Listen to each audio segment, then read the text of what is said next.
Hello everyone. So today we have to start with the exercise 12.2 in which we will be discussing about the concept of congruence and the corresponding parts of the congruent figures or triangles. We have to understand this concept in this.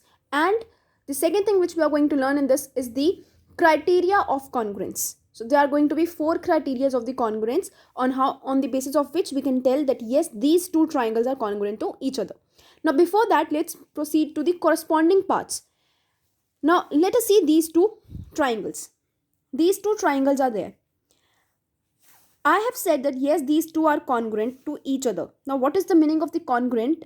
In 12.1 also we have discussed this, that two are going to be congruent, two triangles are going to be congruent if they are superimposing on each other or they are equal in shape and size. Now with the help of trace paper, let me explain you. This triangle I have made on this trace paper and I am going to put it on this, right, in this way. So now you can see clearly here that in this triangle, previously angle A was there, which is superimposed by D. Similarly here B was there, earlier B was there, now it is superimposed by E. And here C was there, which is superimposed by F. Okay, so I have explained you with the help of this trace paper. This clearly means that A and D are the corresponding vertices which are equal.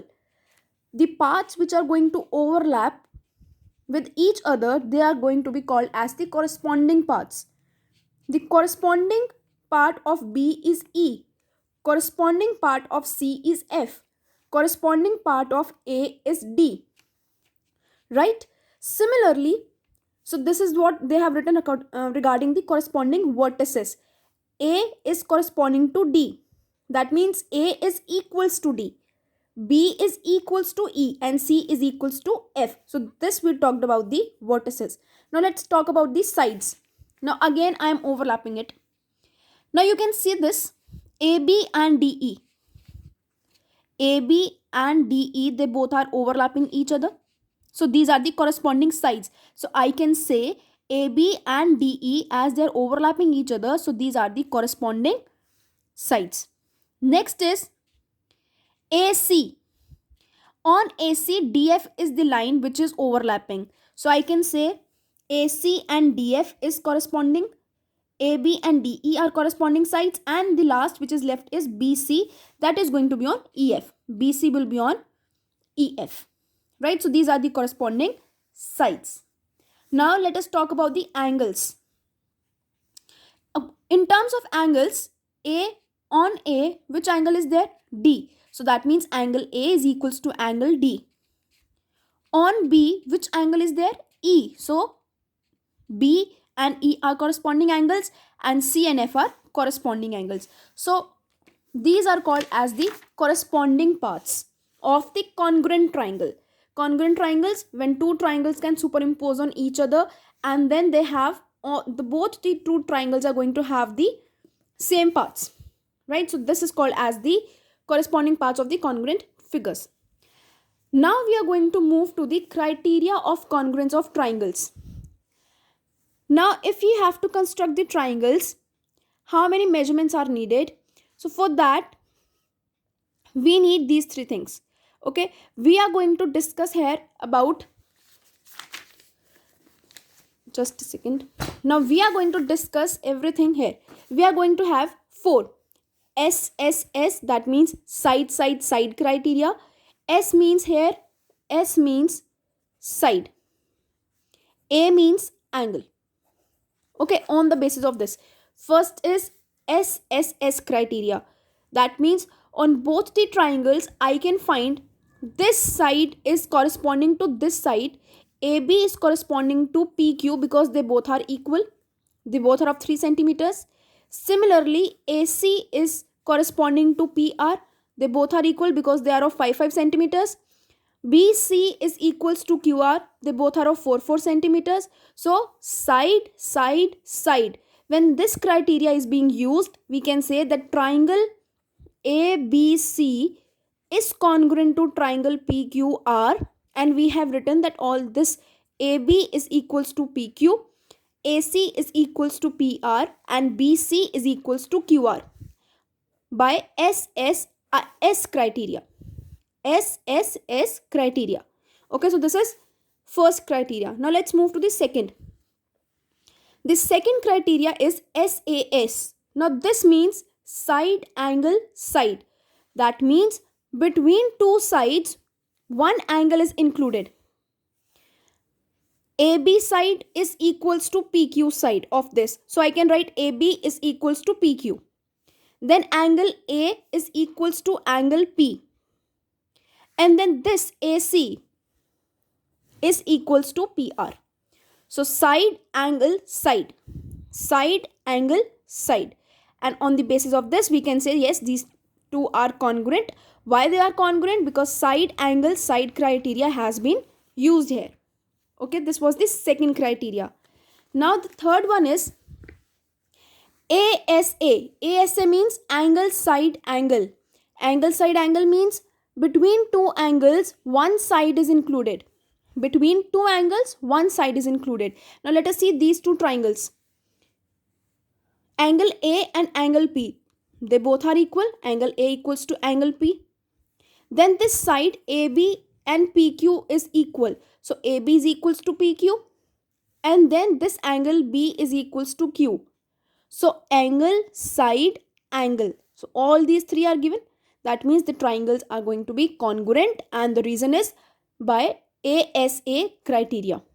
Okay. Now the last one is the D1, which is RHS criteria. Now what is the meaning of this?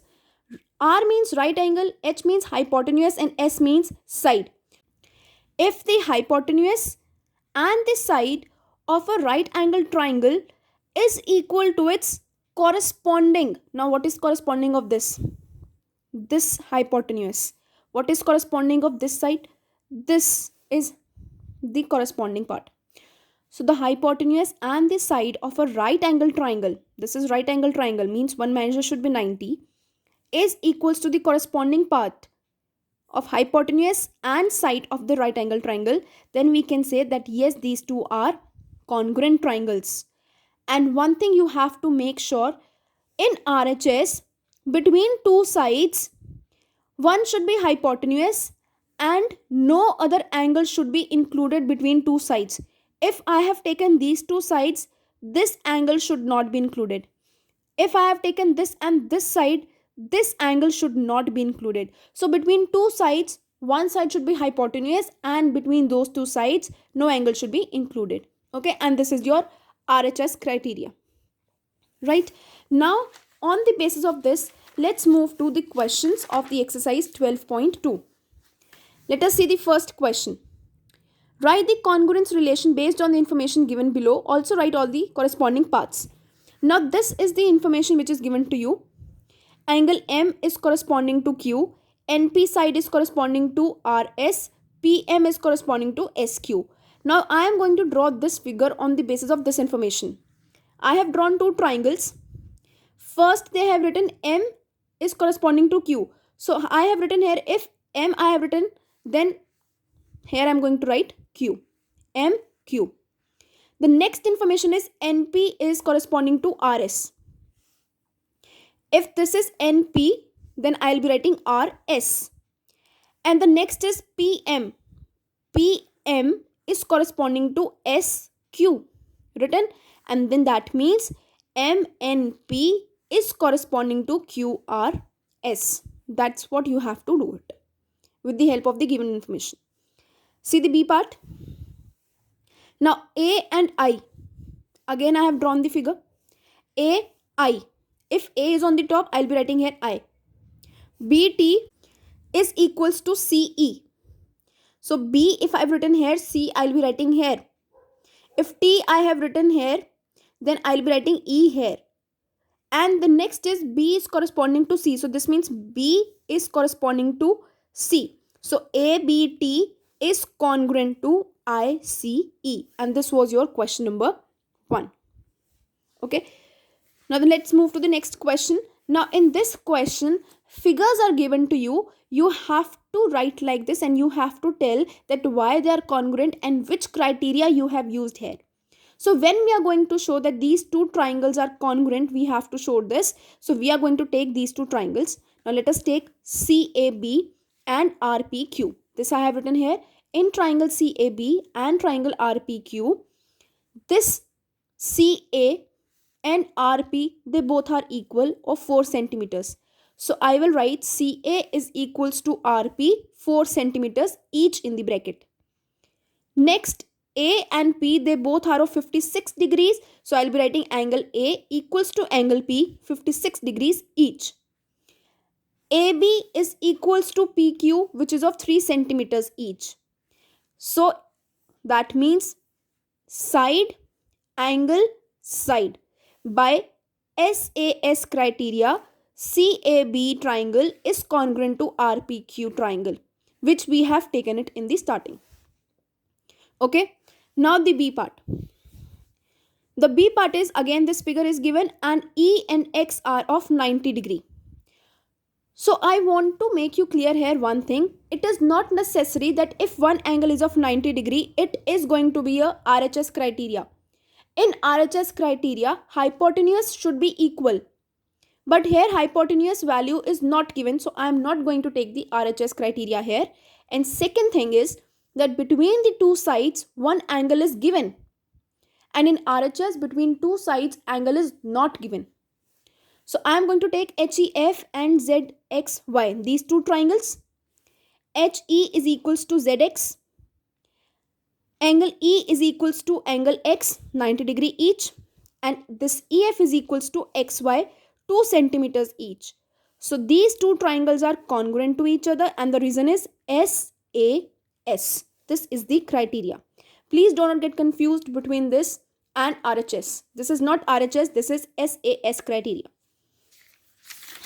You can pause the video to note it down. Now let's move to the C part. Now the C part is these two triangles we have to show. So I am going to take this triangle HGI and triangle SLT.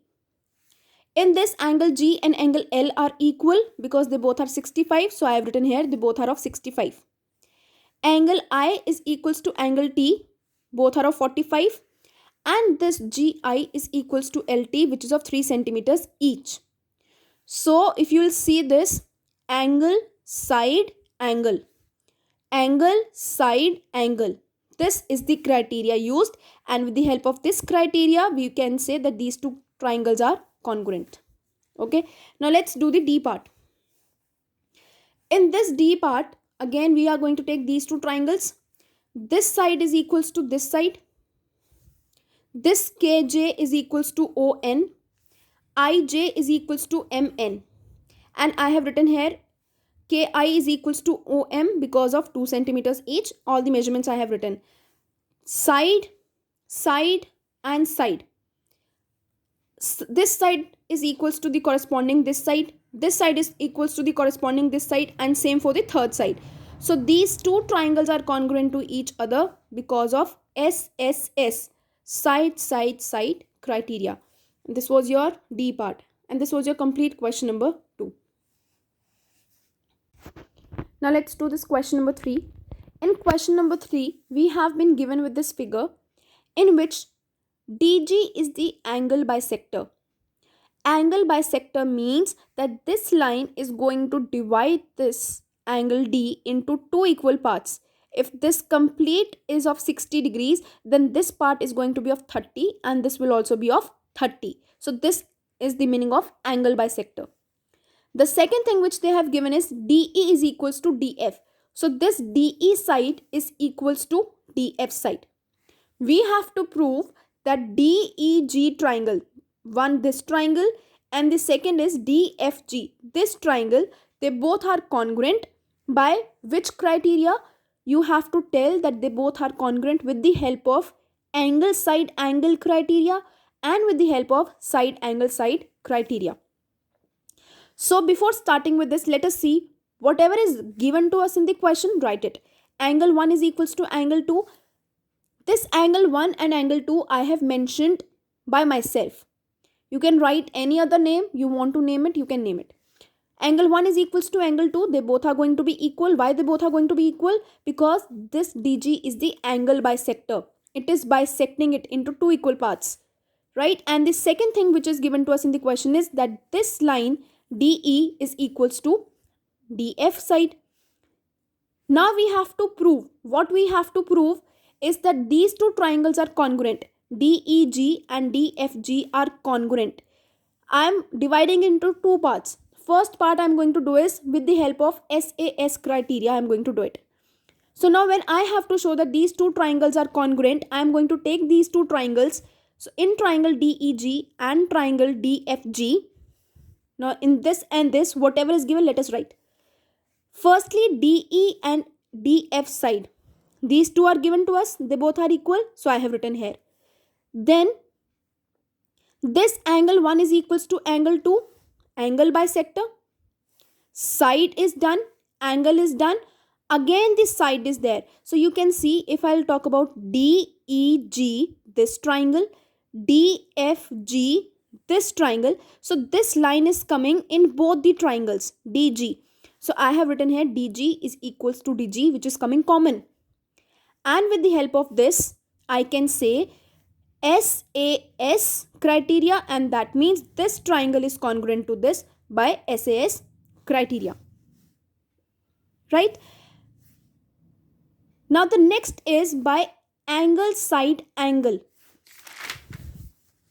Now again I have to prove this triangle DEG is congruent to triangle DFG by ASA criteria.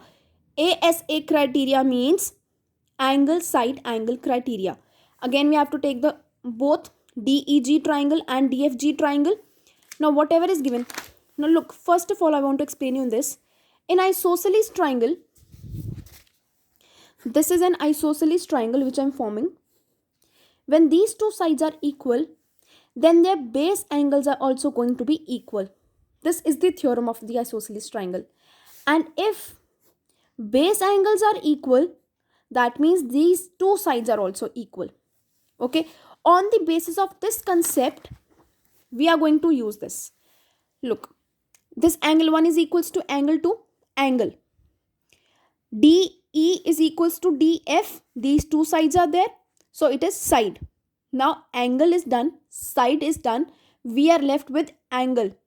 This angle is going to be equal of this angle.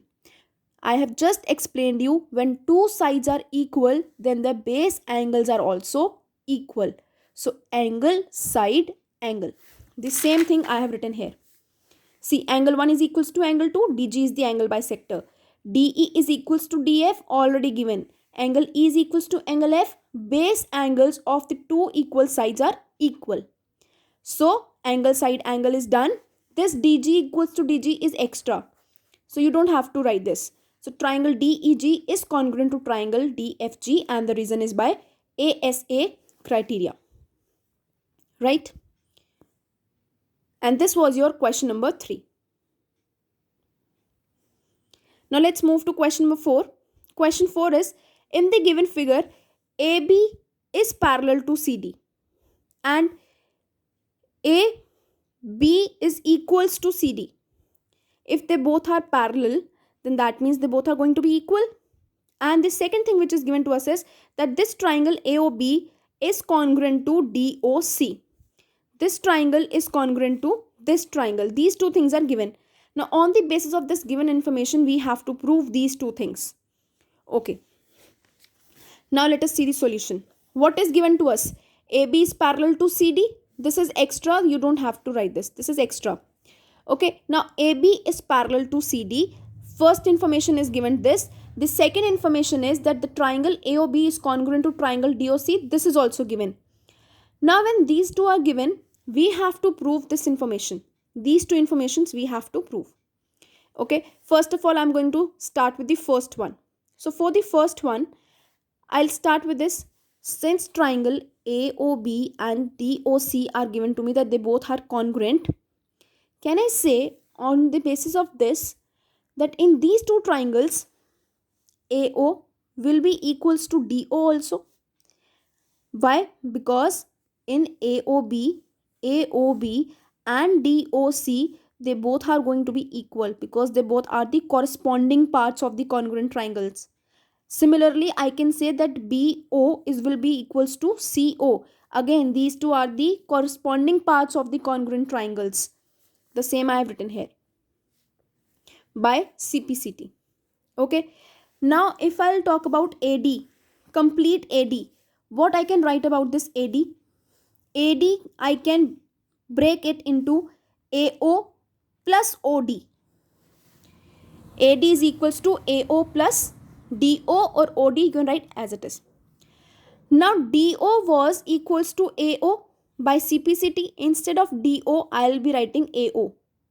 And what is AO plus AO? Twice of AO, right? And in the first one, it was said that AO is half of AD. So this 2 will go to the other side in divide, and it will come out to be half into AD equals to AO. And this was your first part. Similarly, we'll be doing the second part. Now, in the second part, we need BC and OC side.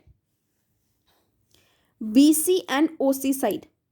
It is very simple in this. Since I have been given that these two triangles are congruent, that means this side will be equals to this side of the corresponding triangles. So I can say that BO is equals to CO by CPCT. CPCT means corresponding parts of the congruent triangles. Now I have to take BC line. This is the BC line. And what is this BC?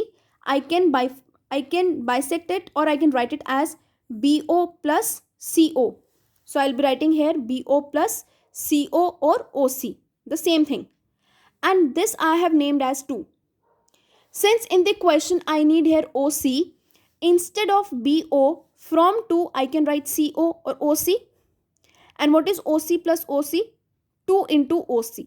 This is what we have to prove this in the second part. Okay, and this was your complete exercise 12.2. Complete this exercise in the notebook. Thank you.